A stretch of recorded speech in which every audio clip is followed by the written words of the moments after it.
One of the advantages of a text analytics system is that you can take into consideration the whole set of signals that are coming in, including emoji, which are really important in understanding how people are regarding the things that they're talking about.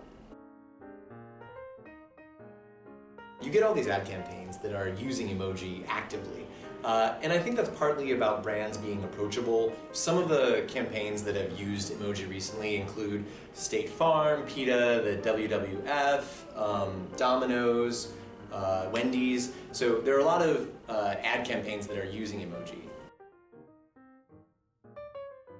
So much information is lost when you go from voice and face into text. Emoji give you that clue into how people are conveying the message that they're conveying. So take, for example, the Silk Road case. So Silk Road is kind of the eBay of drugs, right? So it's illegal substances. And this one particular guy was sort of accused by the government of running the whole thing. And so what came into evidence was the sort of forum posts that he allegedly had written.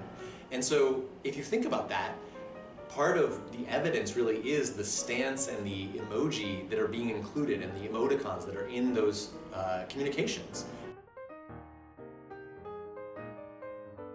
It's easy to ignore emoji because there's kind of encoding stuff that a lot of legacy systems can't deal with, and so they sort of get dropped.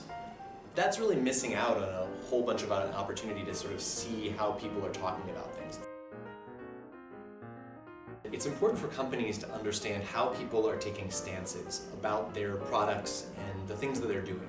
So in terms of products, you really want to understand sort of when I'm saying this sentence, if I'm giving you a key, which is what an emoji does, if I'm telling you I'm happy or sad in that, you want to know that, right? You don't want to just sort of ignore that information because your system doesn't happen to understand what to do with it. Just as you would want to understand the difference between I love product X and I hate product X. You also want to say I use product X, smiley face, I use product X, and lightning, thunderstorm, darkness descends, right? Those are two different opinions, and you want to understand that.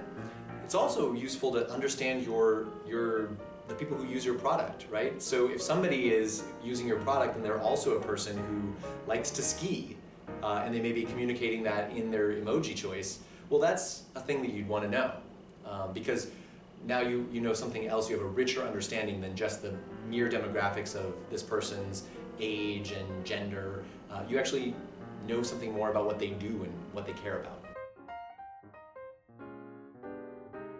It's really important to understand what people are doing in the world when they're talking about products and services and their lives.